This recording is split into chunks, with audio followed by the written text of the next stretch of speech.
We're back.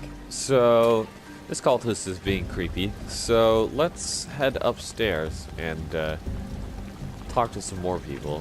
Find out some quests. Nope, nope. And... Squirms?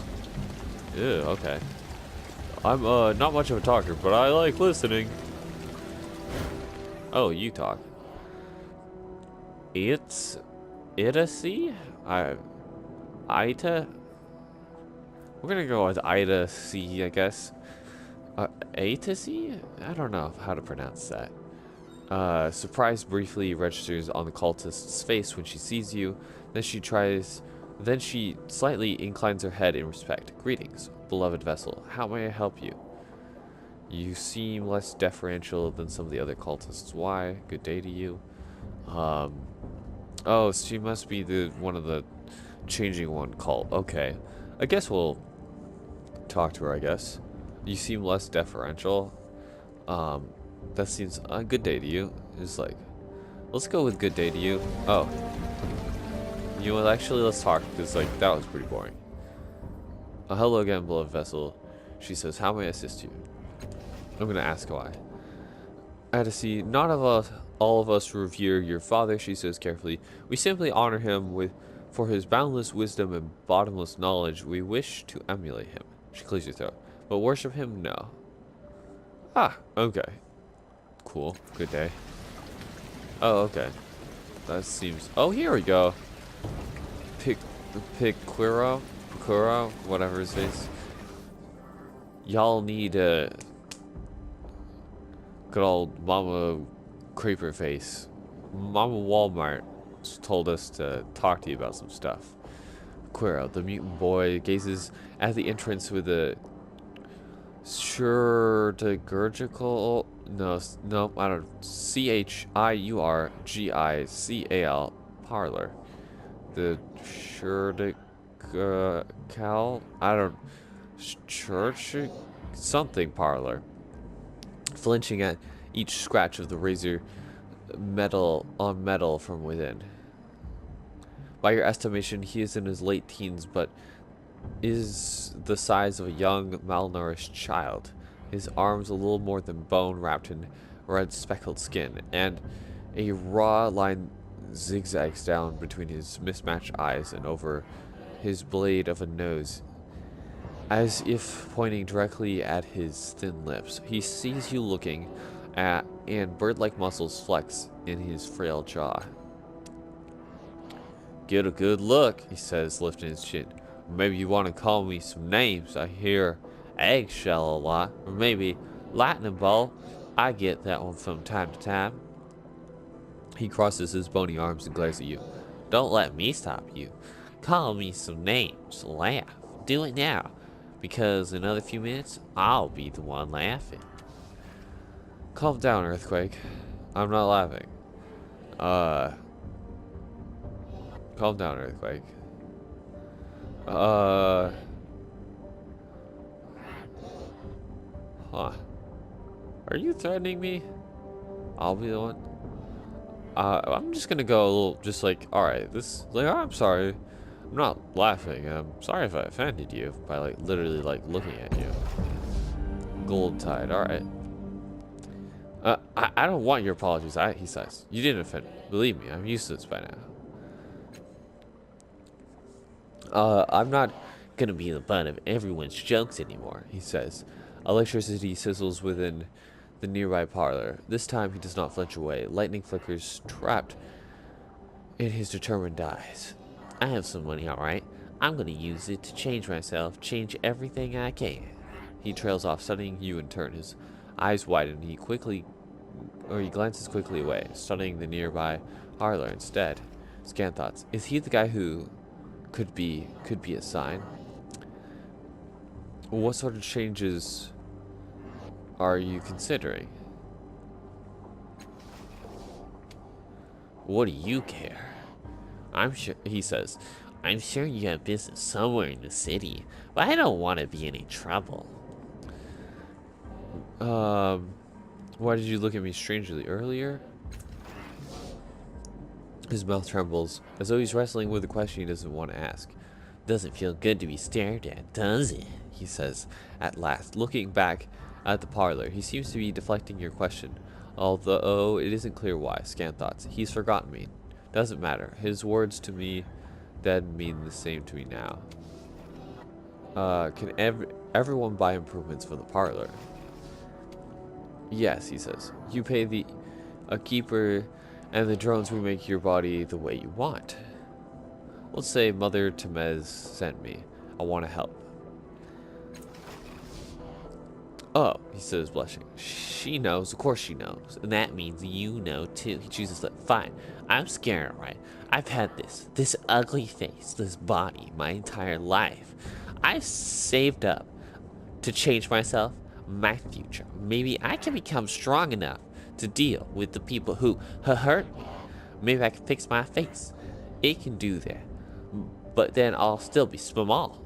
Despite the anger in his voice, tears are shining at the corners of his eyes. Making a note. Making a note. Carry on my wayward son. Piquero. I can only use the machines in the parlor once, understand? It's too expensive. I spent years saving up all this money, and it's not enough to fix me. He opens his pouch to display a moderately impressive collection of coins. Use the parlor to become strong so no one will belittle you ever again. I think, yes. I think I can think of better uses of your money besides changing your appearance. Before I say anything, I want to ask you some questions. Can you think about this? Yeah, because we're not supposed to be really telling him what to do. We're forcing him to make the choice. So yeah, before I say anything, I want to ask you some questions. Alright, he scratches his hairless cheek. I want to know, where did you get the idea to use the parlor to change yourself? Picaro. Oh, he says, his face falling. I thought maybe you, but I guess it doesn't matter, he swallows. You're the one they call a changing god, right? We've met before. 5 years ago, some stupid kids rubbed my face in a mud puddle to fill the crack. Ew, they're pretty jerk. That's a jerk move there. Yeah. His mouth twists. You found me sitting in the puddle. I was upset. You told me that you change all the time, that I could too, for a prize. Do you remember? He says in a small voice, sounding much more like his size than his age. Stan thought, he's got to remember me. He took an interest in me back then for some reason. 5 years ago, let's see, lie. Of course I do. I'm glad that you followed my advice. 5 years ago was a long time. Met a lot of people since then. Sorry. No, I'm not the changing one. I've never seen you before. That was my predecessor.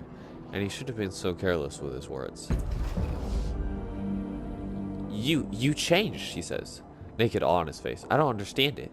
It wasn't bad advice. I wanted a different future, and he helped me find a way to get there. Algren, advice rarely comes without a cost, kid. Let's hope that for you, it's just money. Piquero tries to meet Algren's stern expression, then looks away, cheeks flushing. I want to know about your past.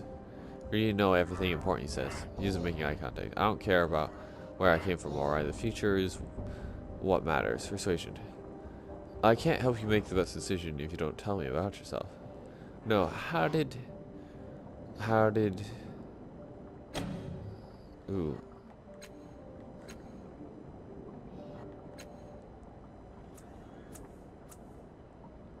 Ooh, 90.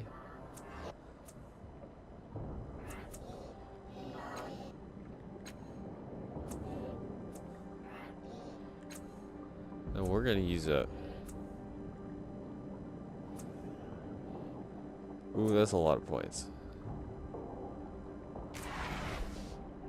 Ooh, didn't get it. Failure. My past doesn't matter, right? It doesn't matter. Retry costs 1 intellect. How did you earn your money? A shit at a time. Piquero says proudly. I went from shop to shop, asking for work. Some of them kicked me out. Others let me sweep once a week or cook. I've done nearly every job in the city at least once. A smile drops off his face. No one ever wanted me to stay, though. They thought I scared customers off. His mouth twists. They were probably right. I'm done asking you about your past. Good. He says, okay. I want to help you decide what to do with that money. Alright. Says softly, staring down into a pouch of shins that's heavy, but not heavy enough. Yeah, that, like, he could change to make himself, like, look better. That just sounds bad, though, like, I mean, yeah, he's kind of a mutant, or just, like, he's probably become so strong no one will ever bully you again, like, that, like, that could happen, but, like, he can't go around, like, beating people up, like, all the time. Like, I can think of some better uses for your money besides changing your appearance. Huh? He says, blinking rapidly. He thrusts out of belligerent. Like what? Persuasion. Strength fails. Beauty fades. Use that money to get an education at the Order of Truth. Life is too short for money. Use that money on something fun. No. He should... Yes. 80%. I really want to help this guy out. 80. Oh, wait a second.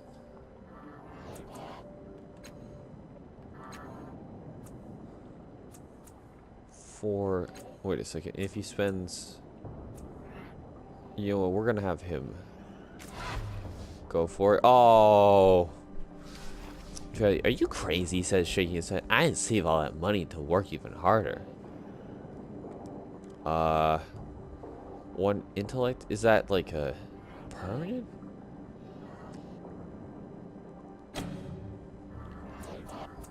Oh boy. We're going to try this. No, like, seriously. You probably... Making a note. Kuro, success. I know what you're saying, Kuro says. But I worked so hard to save my shins. Why should I give them to the Order of Truth? Algren, it's like this, Algren says, hunkering dead beside the war. They're a pack of damn fools, but some of them have the spark of sense in their heads. Besides, you pay the Order for the Order's resources, not the company. He nods in your direction. He and I don't always agree, but he's not wrong here. An education is your best bet for a better future. I understand. Because, like, he could be, like, ugly, but, like, if he lives, like, out on the streets, it's still not going to be good. I take one last longing look at the parlor. I guess that's why I was always hesitating. I didn't want to spend all that money to temporarily fix half my problem.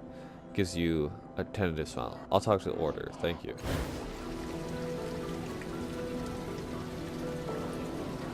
I feel pretty good about that. And my intellect pool is kind of low. But we got Golden Boy over here. I'm going. Interact. A pile of wood and stone marks the place where a house once stood. Walk away. Alright. We're gonna go talk to Mother Temez and see what,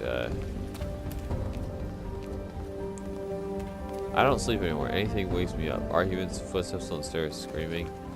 Oh. Yeah, I think screaming should probably wake you up. Oh, okay.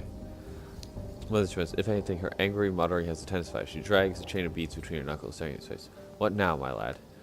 I need to talk to you about Piquero. Aye, what of him? I've solved this problem.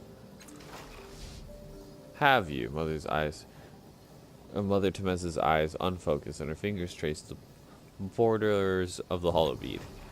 Mayhap he did, she says at last. An education will last a lifetime, or until his mind fails him. As it does some. She shakes her head. I know what you did, you thought was right, but I wonder if the lad will use what he learns to overthink his problems from higher up. She roots out in a saddlebag hanging at her hip. Take the call, lad. You earned it. I would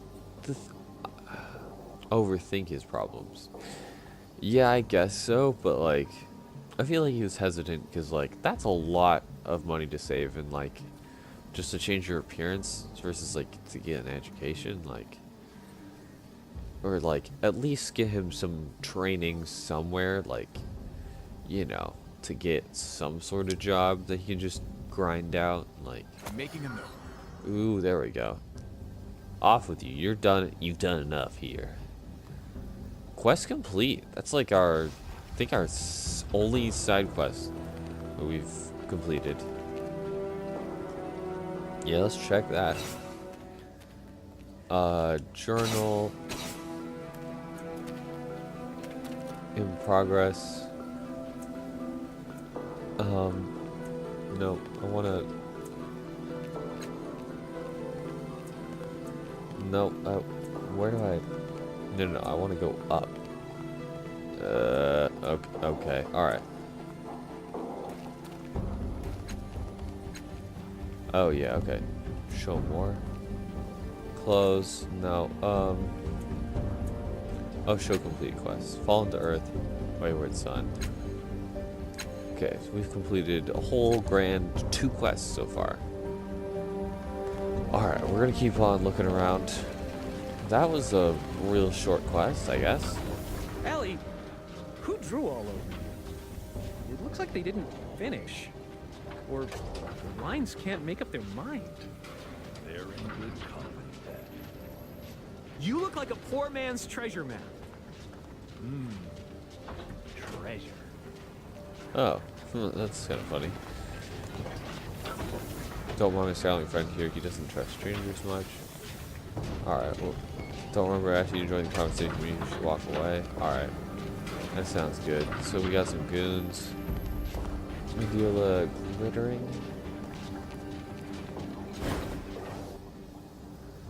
Madalena glittering. Hello, friend. A smiling, dark-haired woman greets you, standing behind a table of trinkets. Your eyes are drawn to 3 small rodents that lazily orbit her head in 3 floating balls. They take turns hovering just out of reach of the half-mechanical, half-organic cat perched on the woman's shoulder. Seriously, why? The smile disappears from her face as if a small tremor runs through the ground beneath her feet. That's the 7th time today. She glances nervously at the remnants of the structure next door. When that one fell, I heard them screaming, shrieking, like the wind was tearing at their bones. Scan thoughts. Should I abandon my home before it abandons me? I wonder. She idly turns a couple of curiosities on her table so that the light catches on the various planes and materials. Then a smile returns to her face. Come, tell me which of my treasures speak to you. Let me see what you have for sale, I guess. Oh boy, this is really old school. Okay. Spray flesh. I have one of those. Intellect. How much cash? Oh, we don't. We have 20 cash. I don't remember how much. Ooh, okay. Okay.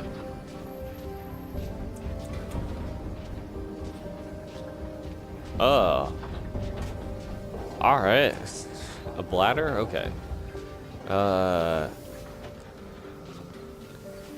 I want to ask her about the rodents. Cat on shoulder watches you warily for a moment, then goes back to batting at the rodent globes whenever they dip too close. How much for one of the rodent globes? Madalena? Madalena?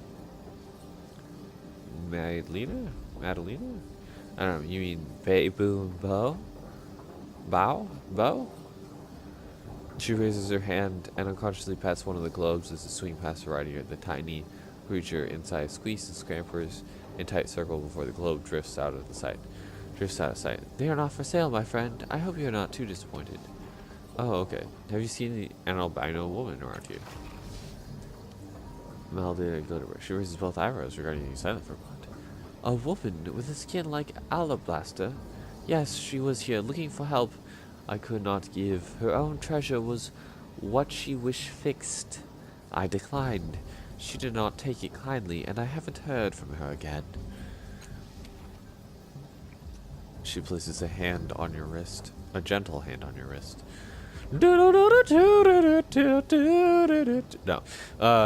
She is dangerous, friend, she says. Her tone light as Is you are merely discussing the weather. Tread carefully wherever you happen across her. She lets go.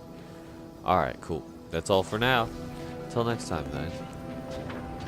Okay, we got some machinery going. Device. What? No, I can't see the top of it.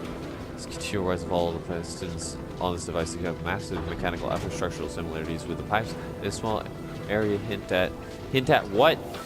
Tell me what they hint at. Hint at them being part of the same machine. Oh, okay.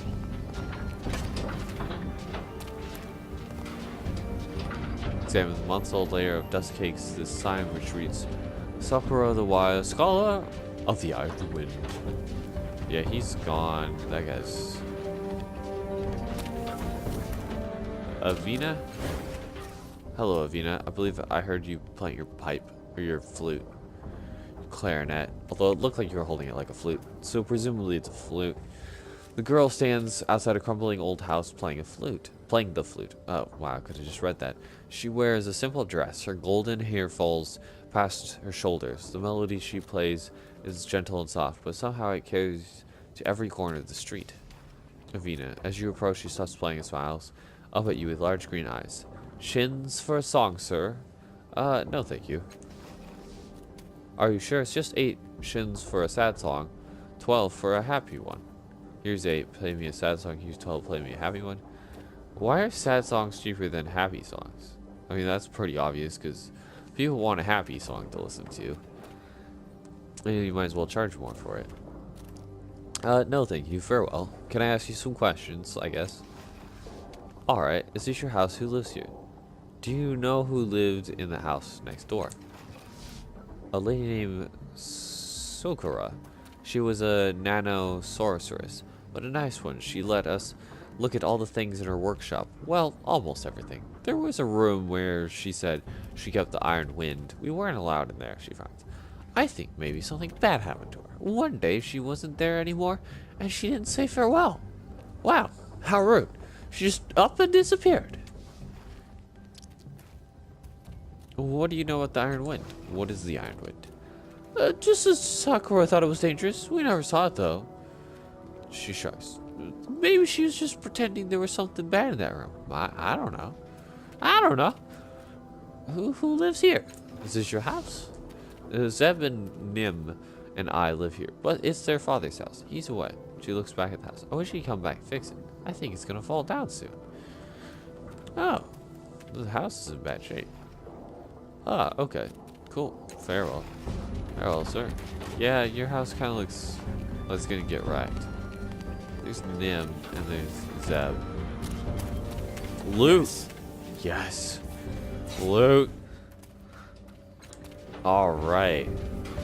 What are you guys doing? There was Shim's money straight up right there. For reals? Alright. Seems legit. Oh, we're gonna loot this. Oh, yes, please. I'll take that. Alright, I'm gonna save for a moment and then we're gonna keep going.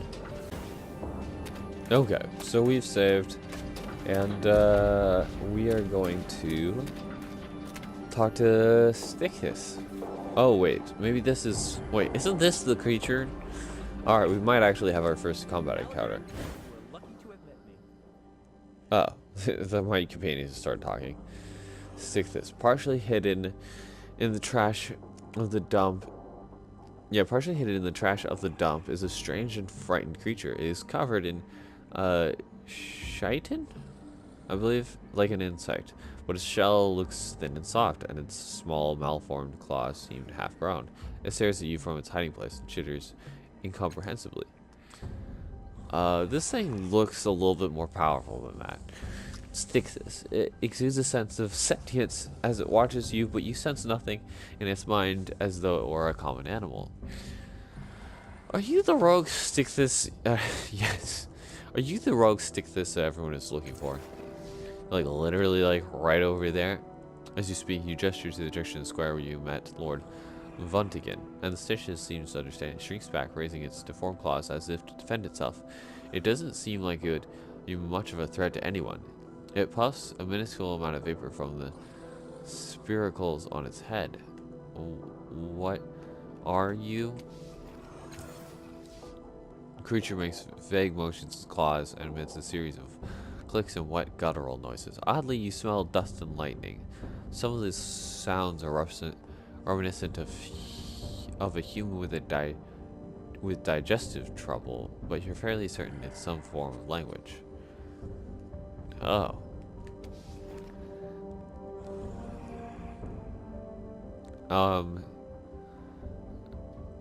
This thing, I feel like we should probably take care of this.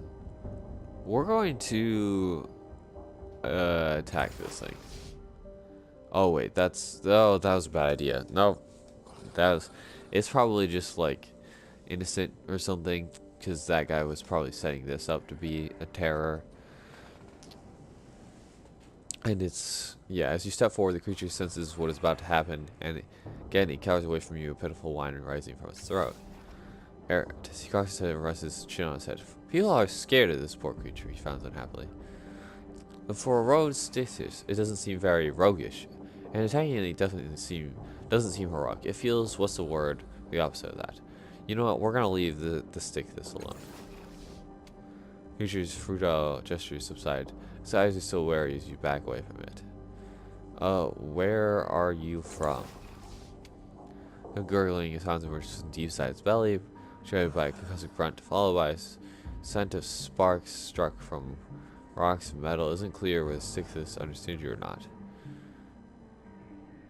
How did you see? Can you tell me anything about this place? The smell of coal, dust, and rotting metal surrounds you, and it takes you a moment to realize Styxis emitted this scent. Something about the creature's behavior is familiar, and you realize that you, or at least the changing one, have spoken to the beasts before, not skillfully, well enough to be understood. Anonymousness?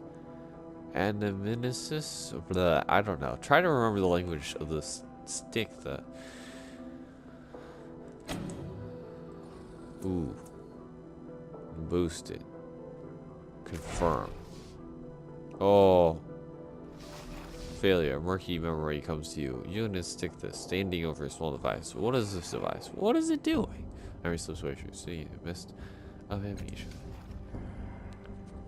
Tidal surge requires trained tidal affinity skill. Unearth the barrier knowledge. Stick the language in your mind. Okay, we're just gonna leave this thing alone. Yeah, this thing isn't that bad. We'll come back to that.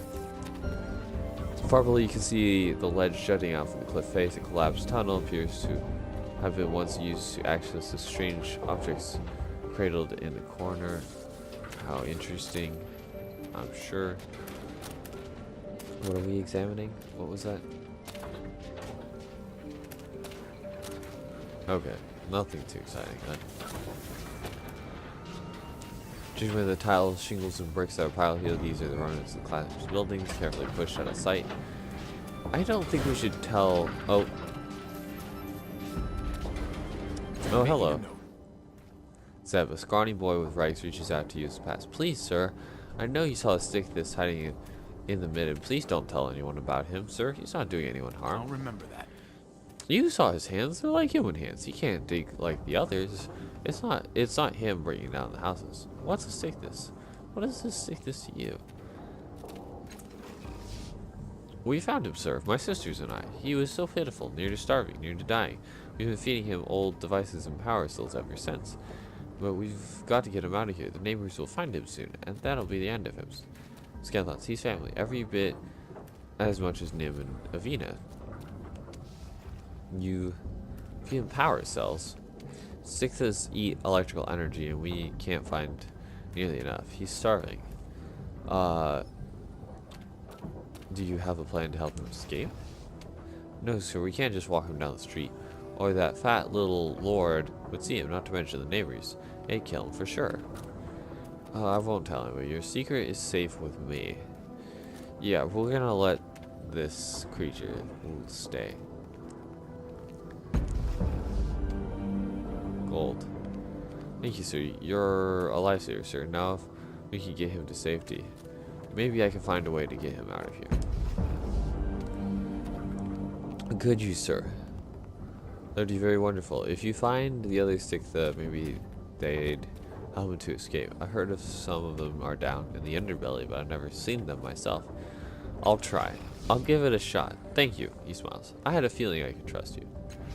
You know, we're gonna do the good thing. We're gonna try to help this weird electrical creature that looks pretty evil, but gonna give it a chance.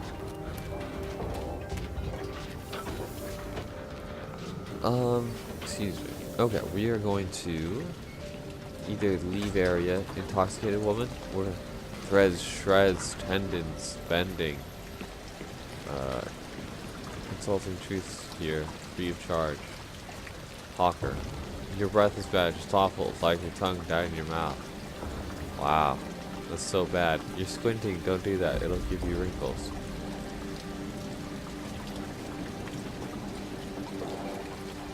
You're very pretty now. The bad news, everyone is picturing you make it right now. Everyone. I'm working on positive advice, but I'll probably have to charge for it. Wow. That's so exciting. Hawker. Now that look, wondering why the levies aren't all over me, eh? It wouldn't hurt you to smile Trade once in a secret. while. It would hurt someone, all right. Your smiles are dangerous. Your laughter must be deadly.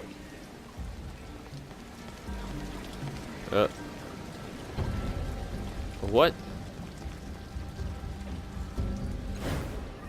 What are you doing, Aiden? Citabu?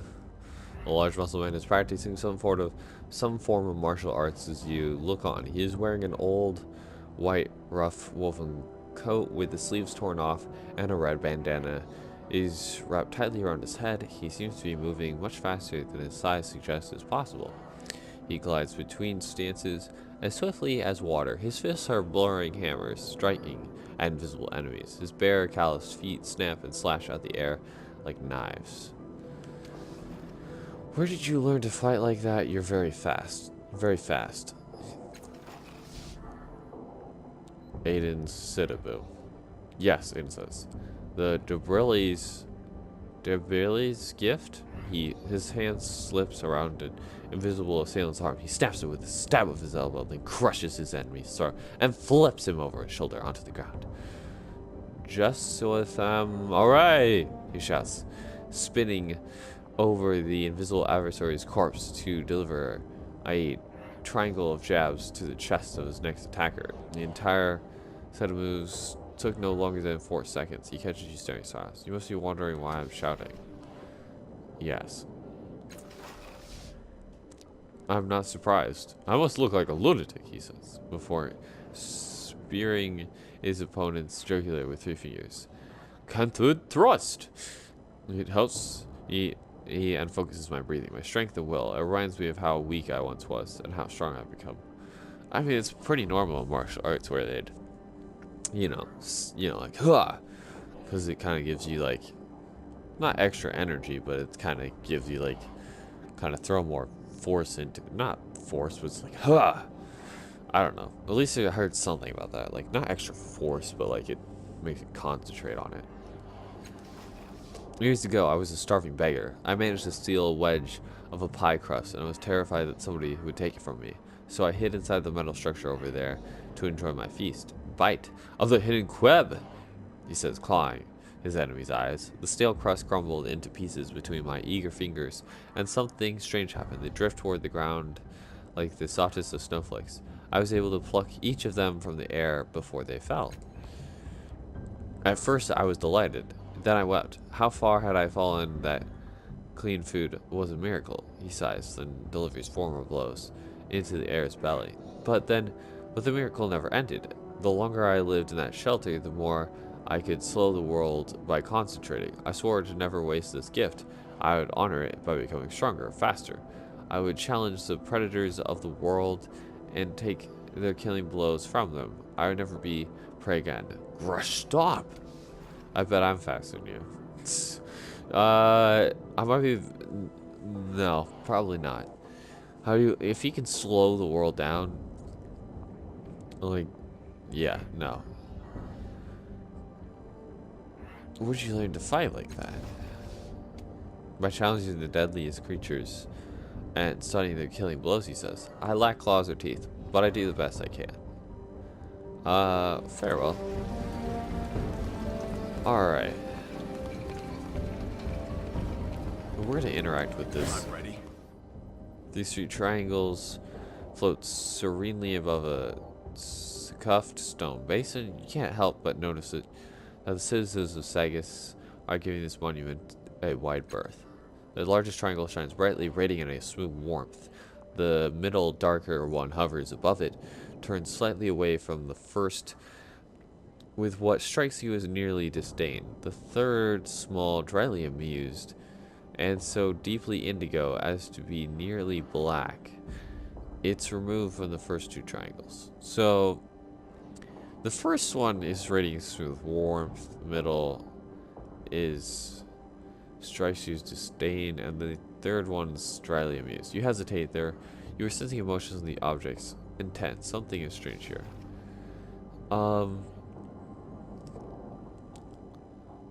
Crouch to look at the stone basin.